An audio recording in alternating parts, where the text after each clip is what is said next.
আসসালামু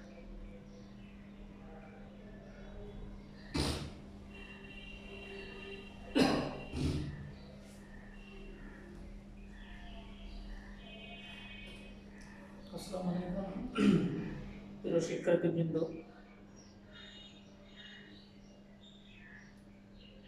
আশা করি সবাই তোমরা ভালো আছো। আল্লাহ পাকের অশেষ রহমতে আমি ভালো আছি। আজকে তোমাদের আলোচনা হবে অর্থনৈতিক সূচনা, অর্থনৈতিক বিকাশ।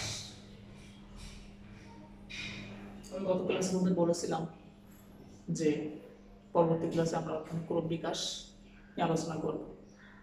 তা দেখো, আজকে আলোচ্য বিষয় হলো অর্থনৈতিক সূচনা, প্রথম অধ্যায়ের অর্থনৈতিক বিকাশ। তো দেখো, যুগে যুগে কোন একটি বিষয় সূচনা হতে গেলে তার পিছনে একটি ইতিহাস থাকে। ঠিক তদ্রুপ অর্থায়নের সূচনার পিছনে একটি ইতিহাস আছে। আমরা যেটা লক্ষ্য করছি, অর্থায়ন একটা সময় আলাদা বা স্বতন্ত্র বিষয় হিসেবে ছিল না। এটি একটি নির্দিষ্ট সময়ে প্রয়োজনীয়তা অনুভব করার পরেই মূলত অর্থায়নকে একটি সময় এসে আলাদা বা স্বতন্ত্র বিষয় হিসেবে প্রকাশ করা হয়েছে। তারই আলোকে আমরা জানব যে আসলে অর্থায়ন কবে, কোন সময়ে একটি স্বতন্ত্র বিষয় হিসেবে আবির্ভাব হয়েছে। তো দেখো, অর্থায়নের সূচনা অধ্যায় অর্থায়ন বিকাশ, এখানে লেখা আছে স্পষ্ট। অষ্টাদশ ও ঊনবিংশ শতাব্দীতে প্রযুক্তির উন্নয়ন ও উৎপাদন কৌশল শিল্প উন্নয়নের ক্ষেত্রে বিপ্লবাত্মক পরিবর্তন সূচনা করে, যা শিল্প বিপ্লব নামে পরিচিত।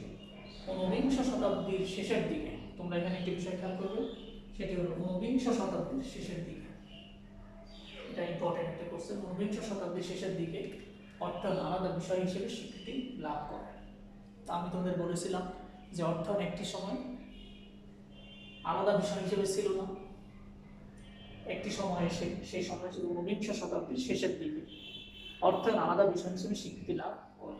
এক্ষেত্রে যার অবদান, তিনি হলেন প্রখ্যাত লেখক থমাস এল গ্রিন। এক্ষেত্রে যার অবদান অনস্বীকার্য, তিনি হলেন কে? প্রখ্যাত লেখক, তিনি হলেন কে? Thomas L green. তিনি একটি বই লিখেছেন, সেই বইটির নাম corporation of finance. Corporation of finance, study of the principles and methods গ্রন্থটি তিনি 1897 সালে প্রকাশ করেন।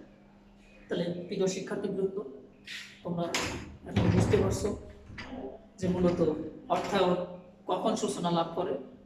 অর্থায়নের ক্রম বিকাশ হলো ঊনবিংশ শতাব্দীর শেষের দিকে অর্থায়ন আলাদা বিষয় হিসেবে স্বীকৃতি লাভ করে। এক্ষেত্রে যার অবদান, তিনি হলেন প্রখ্যাত লেখক থমাস এল গ্রিন, যিনি corporation of finance a study of the principles and methods গ্রন্থটি 1897 সালে প্রকাশ করেন। প্রিয় শিক্ষার্থীবৃন্দ, এবার আমরা জানবো, দেখো, অর্থায়ন ক্রম বিকাশের যে ধারা, এক এক দশক দশক করে ভাগ করা হয়েছে। সেই ক্ষেত্রে অর্থায়ন ক্রম বিকাশের ধারা আমি 1920-এর পূর্ববর্তী দশক, 1819 শতাব্দী মানে 1800 সাল থেকে 1899 সাল পর্যন্ত এটাকে বলা হয় ঊনবিংশ শতাব্দী। ঠিক সেই 1920-এর পূর্ববর্তী দশক, যেমন দেখো 1890 থেকে 1905 সাল এর দিকে যুক্তরাষ্ট্রের কোম্পানিগুলো একত্রীকরণ ও আর্থিক বিবরণী বিশ্লেষণের মাধ্যমে অর্থায়নের আবির্ভাব। তাহলে এই যে বলছিলাম ঊনবিংশ শতাব্দীর শেষের দিকে, অর্থাৎ দেখো 1890 সাল থেকে 1905 সাল। আর দেখো এখানে স্পষ্ট লেখা আছে 1897 সালে এই প্রখ্যাত লেখক Thomas L Green corporation of finance study of the principles and methods গ্রন্থটিতে প্রকাশ করেন, এবং সেখানে তিনি অর্থায়ন আলাদা বিষয় হিসেবে দেখানোর চেষ্টা করেন। তারই আলোকে দেখো 1920-এর পূর্ববর্তী দশক, অর্থাৎ 1890 থেকে 1905 সালে যুক্তরাষ্ট্রের অধিকাংশ বড় ছোট ছোট কোম্পানিগুলো, বড় বড় কোম্পানিগুলোর সাথে একই সমজাতীয় কোম্পানিগুলো একত্রিতকরণের একটা প্রবণতা লক্ষ্য করা যায়। দেখো 1890 সাল থেকে 1905 সালের মধ্যে যুক্তরাষ্ট্রের কোম্পানিগুলো একত্রীকরণ হয় এবং আর্থিক বিবরণী বিশ্লেষণ মাধ্যমে অর্থায়নের আবির্ভাব হয়। কিভাবে আর্থিক বিশ্লেষণ করে? 1901 সালে ইউএস স্টিল কোম্পানি আমেরিকায় প্রতিষ্ঠিত হয় এবং তারা আমেরিকার বাজারে প্রায় 67% স্টিল উৎপাদনের একচ্ছত্র নিয়ন্ত্রণ করে রাখে। ওই সময় 360-টির অধিক কোম্পানি, ছোট ছোট কোম্পানি এক হয়ে যায় উৎপাদন কার্যক্রম সচল রাখার জন্য ছোট ছোট বিষয়গুলো সমজাতীয় বা একই রকমের ছোট ছোট ছোট কোম্পানিগুলো বড় বড় কোম্পানির সাথে এক হয়ে যায়, এটাকে বলে কোম্পানিগুলো একত্রীকরণ। ঠিক তখন কোন কোম্পানিগুলো কোন কোম্পানির সাথে মিলবে বা একত্রীকরণ হবে, সেক্ষেত্রে আর্থিক বিশ্লেষণ এবং আর্থিক বিবরণের একটা বিষয় সেখানে গুরুত্বপূর্ণ হয়ে ওঠে। তখনই আর্থিক ব্যবস্থাপকদের উপরে দায়িত্ব পড়ে আর্থিক বিবরণের বিশ্লেষণের মাধ্যমে অর্থায়নের পর্যালোচনা করে মূলত কোম্পানিগুলো এক হয়ে যায়। তাহলে 1920-এর পূর্ববর্তী দশকে কোম্পানিগুলোর একত্রীকরণ। এবার দেখো 1920-এর দশক। 1920-এর দশকে কি হয়? শিল্প বিপ্লব ও প্রযুক্তিগত উন্নয়ন সাধিত হয়, যার ফলে আর্থিক কাঠামো ও তারল্য ব্যবস্থাপনার প্রতি গুরুত্ব আরোপ প্রদান করা হয়। তাহলে দেখো আর্থিক বিশ্লেষণ, আর্থিক কাঠামো, তারল্য ব্যবস্থাপনা মূলত সবই অর্থায়নের একটি বিষয়। তো এভাবেই তোমার এক এক দশক ধরে ধরে অর্থায়নের আবির্ভাব ঘটতে থাকে। 1930-এর দশক খেয়াল করো। 1930-এর দশকে মহামন্দা উত্তর। 1930-এর দশককে বলা হয় কি? মহামন্দা দশক। এখান থেকে মহামন্দা সৃষ্টি হয় এবং এখান থেকে উত্তরণের উপায় কি সেটাও তারা খুঁজে বের করার চেষ্টা করে। 1930-এর দশকে বিশেষ করে 1929 সালের 29শে অক্টোবর মঙ্গলবার আমেরিকায় এই যে সকল কোম্পানিগুলো এক হয়েছে সেই সকল কোম্পানির শেয়ারগুলো ধস নামে। সেক্ষেত্রে উল্লেখযোগ্য স্টিল কোম্পানি, আমি বলছিলাম ইউএস স্টিল কোম্পানি, যে কোম্পানি আমেরিকার বাজারে 67% বা 67% স্টিল উৎপাদনে সক্রিয় ভূমিকা পালন করতো, সেই ইউএস স্টিল কোম্পানি 262 টাকা যে বাজারে শেয়ার মূল্য ছিল, সেই শেয়ার মূল্য 262 টাকা হতে $21 নেমে যায়। শুধু তাই না, জেনারেল মোটরস নামে একটি কোম্পানি ছিল, সেই কোম্পানির শেয়ার 92 টাকা হতে $7 নেমে যায় এবং সেই সময় 9,000 ব্যাংক দেউলিয়া ঘোষিত হয় এবং 46% উৎপাদন কমে যায়। শুধু তাই না, বেকারত্ব 3.2% থেকে 3.2% থেকে শুরু করে তোমার 25% বৃদ্ধি পায় বেকারত্ব। এটা হচ্ছে 1929 থেকে 1932 সালের মধ্যে। তাহলে 1929 সাল থেকে 1932 সাল কয়েক বছরের ব্যবধানে শুধু শেয়ার বাজারে ধস নামে, অর্থাৎ 262 টাকার শেয়ার যখন $21 নেমে আসে, ডলারের শেয়ার যখন $21 নেমে আসে এবং $92 শেয়ার যখন $7 নেমে আসে, তখন মূলত এই বেকারত্বের হার বৃদ্ধি পায় এবং উৎপাদন হ্রাস পায়। এটাকেই বলা হয় মহামন্দার দশক। কিন্তু এই মহামন্দার দশক 1932 সাল পর্যন্ত চলতে থাকে একটা। সেক্ষেত্রে কোম্পানি একবার আমেরিকায় যদি শেয়ার বাজারে ধস নামে, তাহলে সারা বিশ্বব্যাপী মহামন্দা সৃষ্টি হয়। কারণ তোমরা জানো আমেরিকা সুপ্রিম পাওয়ার ছিলেন একটি পরাশক্তি, যারা সারা বিশ্বব্যাপী প্রভাব খাটিয়ে তাদের আধিপত্য বিস্তার করার চেষ্টা করে। সেই ক্ষেত্রে তখন তারা চিহ্নিত করলো যে এই মহামন্দার কারণ কি। মহামন্দার কারণকে তারা দুইটি কারণ চিহ্নিত করে, একটি হচ্ছে দুর্বল আর্থিক কাঠামো আর অধিক পরিমাণ ঋণ মূলধন ব্যবহার। তখন এই দুর্বল আর্থিক কাঠামোকে কিভাবে সবল আর্থিক কাঠামো করা যায় এবং অধিক পরিমাণ ঋণ মূলধন ব্যবহারের পরিবর্তে তারা কি করলো? শেয়ার বাজারে কোম্পানির শেয়ার বিক্রি করে সর্বপ্রথম দীর্ঘমেয়াদী অর্থ সংগ্রহের একটা উপায় তারা খুঁজে বের করার চেষ্টা করলো। ঠিক সেই সময় 1933 সালের দিকে সিকিউরিটিজ অ্যান্ড এক্সচেঞ্জ কমিশন নামক একটি সংস্থা গঠন করা হয়। আর ওই যে 1929 সালের 29 অক্টোবর বৃহস্পতিবার শেয়ার বাজারে ব্যাপক ধস নামে, তা ওই দিবসটিকে বলা হয় ব্ল্যাক টিউসডে। কি বললাম? 1929 সালের 29 অক্টোবর বৃহস্পতিবার যে ঘটনাটি ঘটে টিউসডে, ঠিক ওই দিবসটিকে বলা হয় ব্ল্যাক টিউসডে। যে ওইটা বললেই বোঝা যায় যে আসলে ওই দিনেই আমেরিকার বাজারে শেয়ার বাজারে কি অবস্থা ছিল। সে ওই দশকটাকে মহামন্দার দশক এবং উত্তরণের উপায় তারা খুঁজে বের করলো দুর্বল আর্থিক কাঠামো থেকে বেরিয়ে সবল আর্থিক কাঠামো এবং অধিক পরিমাণ ঋণ মূলধন ব্যবহারের পরিবর্তে শেয়ার বিক্রি করে বাজারে প্রথম দীর্ঘমেয়াদী অর্থ সংগ্রহের একটা উপায় তারা বের করলো। এটা আর ওইখান থেকেই মূলত শেয়ার বাজারে শেয়ার বিক্রি করে মূলধন সংগ্রহ করার প্রবণতা শুরু হয়। এই এখানে বললাম যে মহামন্দার দশক এবং উত্তরের উপায়ও তারা এখানে বের করার চেষ্টা করে। এভাবেই পর্যায়ক্রমে অর্থায়ন আবির্ভাব হয়। দেখো 1940-এর দশকে দ্বিতীয় বিশ্বযুদ্ধ শুরু হয়, অর্থাৎ 1939 সাল থেকে 1945 সাল এর মধ্যে দ্বিতীয় বিশ্বযুদ্ধ হয়। সেই দ্বিতীয় বিশ্বযুদ্ধের সময় এক একটি দেশ তখন তাদের প্রতিরক্ষা খাতকে ডেভেলপ করার জন্য তারা চলতি মূলধনের উপর ব্যাপক গুরুত্ব আরোপ করে। এই চলতি মূলধন কিভাবে সংগ্রহ করবে, কোথা থেকে সংগ্রহ করবে, এক্ষেত্রে তারা নানামুখী পরিকল্পনা গ্রহণ করতে থাকে। তখন তারা চলতি মূলধন ব্যবস্থাপনার চ্যালেঞ্জের মুখে পড়ে। তখনই আর্থিক ব্যবস্থাপকদের উপরে দায়িত্ব পড়ে চলতি মূলধন কোথা থেকে কিভাবে সংগ্রহ করবে। এভাবেই মূলত আর্থিক অর্থায়নের আবির্ভাব। দেখো 1950-এর দশক অর্থায়নের সনাতন দৃষ্টিভঙ্গি পরিবর্তন। তাহলে 1950-এর দশক হলো অর্থায়নের সমাধান দৃষ্টিভঙ্গি পরিবর্তন। এখানে গুরুত্ব আরোপ প্রদান করা হয় যে সকল বিষয় দেখো অভ্যন্তরীণ মুনাফাগুলো, অভ্যন্তরীণ পরিকল্পনা এবং মুনাফা সর্বাধিকরণ কিভাবে করা যায় তার উপর গুরুত্ব আরোপ করা হয়। অর্থাৎ তারা লাভজনক খাতে বিনিয়োগ করে কিভাবে স্বল্পমেয়াদে মুনাফা সর্বাধিকরণ করা যায় তার উপর গুরুত্ব আরোপ করে, আর এটাকে বলা হয় অর্থায়ন সমাধান পদ্ধতি। ওইখানে আরো দেখো তারা মূলধন বাজেটিং এর উপরে গুরুত্ব আরোপ করে, নগদ বাজেটিং এর উপরে গুরুত্ব আরোপ করে, অভ্যন্তরীণ অর্থ সংস্থান নিয়ন্ত্রণের উপরে গুরুত্ব আরোপ করে। এই সব বিষয় দেখো আমরা অর্থায়নে উপরে আসছো মূলধন বাজেটিং, নগদ বাজেটিং, তারপরে যে তোমার মুনাফা সর্বাধিকরণ, এগুলো সবই তোমার অর্থায়নের একটা আইটেম। দেখো এখানে 1950-এর দশকে অর্থায়ন সমাধান পদ্ধতি দৃষ্টিভঙ্গি পরিবর্তন করে মূলত এই সকল বিষয় ব্যবহার শুরু হয়। তারপর দেখো 1960-এর দশক, 1960-এর দশকে আধুনিক অর্থায়নের আবির্ভাব।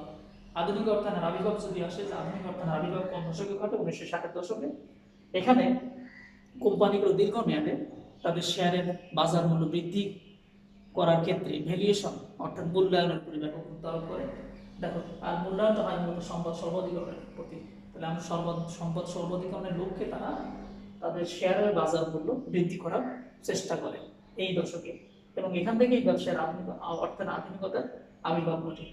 এই দশকে দেখো যখন তারা সম্পদ সর্বাধিকরণের প্রতি ব্যাপক গুরুত্ব আরোপ করলো দীর্ঘমেয়াদে, তখন তাদের কয়েকটি বিষয় তাদের সামনে চলে আসে। সেটি হলো মজুদ ব্যবস্থাপনা, মূলধন কাঠামো, লভ্যাংশ নীতির প্রতি গুরুত্ব আরোপ, এই সকল বিষয় তাদের ব্যাপক গুরুত্ব আরোপ করতে হলো। আর এগুলোই মূলত সব অর্থায়নের এক একটি আইটেম। তখন কয়েকজন প্রখ্যাত অর্থনীতিবিদ দেখো মডিগিলিয়ানি, মিলার, তারা মূলধন কাঠামো তত্ত্ব আবিষ্কার করেন, এবং 60-এর দশকে হেরি মার্কুইস তিনি পোর্টফোলিও থিওরি আবিষ্কার করেন। এগুলি হচ্ছে অর্থায়ন এক একটি গুরুত্বপূর্ণ এক একটি বিষয়, যারা অর্থায়নকে আধুনিকায়ন করার ক্ষেত্রে অত্যন্ত গুরুত্বপূর্ণ ভূমিকা পালন করে থাকে। 1970 দশকে, 1970 দশকে কম্পিউটার প্রযুক্তি ব্যবহার শুরু হয়। এ সময় উইলিয়াম শার্প নামে একজন ভদ্রলোক অর্থনীতিবিদ, তিনি সিএপিএম অর্থাৎ ক্যাপিটাল অ্যাসেটস প্রাইসিং মডেল, মূলধন সম্পত্তি মূল্যায়ন পদ্ধতি উদ্ভাবন করেন, এবং ব্ল্যাক এবং স্কুলস এই দুজন ভদ্রলোক অপশন মডেল উদ্ভাবন করেন অর্থায়নের ক্ষেত্রে। এবং এই যে 60-এর দশকে তারা 1964 সালে উইলিয়াম শার্প সিএপিএম আবিষ্কার করেন, হেরি মার্কুইস, তারপর মডিগিলিয়ানি, মিলার তার মূলধন কাঠামো তত্ত্বের প্রতি যে বিভিন্ন গাণিতিক বিশ্লেষণের অর্থায়নের যে বিভিন্ন গাণিতিক তত্ত্বের বিশ্লেষণের প্রতি গুরুত্ব আরোপ করেন এবং গ্রন্থ প্রকাশ করেন। তারই অনেক তারা এই তিনজন 1990 দশকে নোবেল পুরস্কারে ভূষিত হন। তাহলে 1970 দশকে কম্পিউটার প্রযুক্তির ব্যবহার, 1980-র দশকে অর্থায়নের বুদ্ধিভিত্তিক অগ্রগতির দিকে গুরুত্ব আরোপ করা হয়। এ সময় একজন ভদ্রলোক রোস তার আর্বিট্রারি প্রাইসিং থিওরি প্রদান করেন।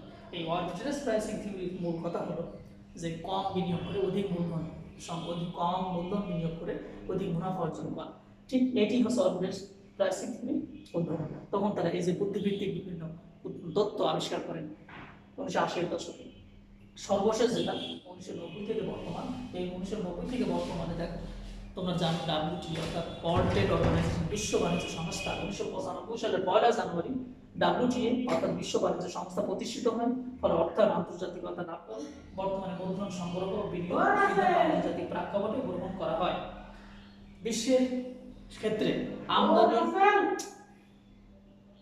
আমদানি এবং রপ্তানির ক্ষেত্রে তখন যে সীমাবদ্ধতা ছিল, এই 1995 সালের 1 জানুয়ারি WTO প্রতিষ্ঠিত হওয়ার পরে সারা বিশ্বব্যাপী যে আমদানি রপ্তানির ক্ষেত্রে সীমাবদ্ধতা প্রতিবন্ধকতা ছিল, এই WTO গঠন করার ফলে সেই সীমাবদ্ধতা বা প্রতিবন্ধকতা সবগুলো দূর হয়ে যায়। আর তখনই মূলত অর্থায়ন আন্তর্জাতিকতা লাভ করে। আর এখন বর্তমান তোমার মূলধন সংগ্রহ বিনিয়োগ সিদ্ধান্ত আন্তর্জাতিক প্রেক্ষাপটে গ্রহণ করা হয়।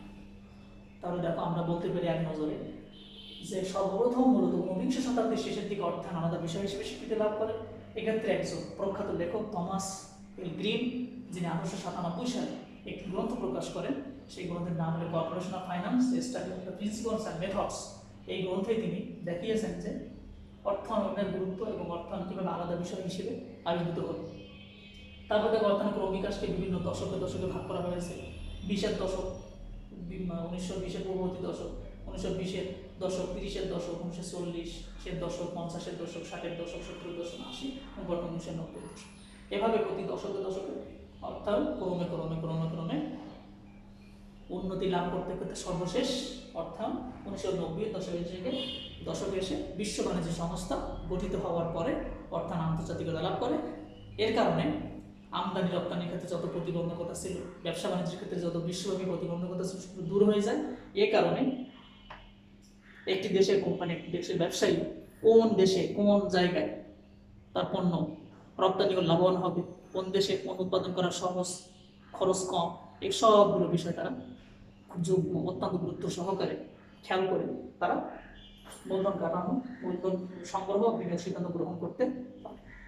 তার প্রিয় শিক্ষার্থীবৃন্দ, আশা করি তোমরা এই বিষয়টা আজকে অত্যন্ত সুন্দরভাবে বুঝতে পারছো।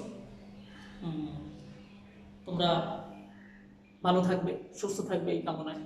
আর তোমরা সর্বোপরি একটা বিষয় মনে রাখবে, যেন বর্তমান যে সময় আমরা সিচুয়েশন এর মধ্যে যাচ্ছি, সেই অবস্থানের মধ্য দিয়ে আমরা যেন মাস্ক ব্যবহার করি এবং স্বাস্থ্যবিধি মেনে চলার চেষ্টা করি।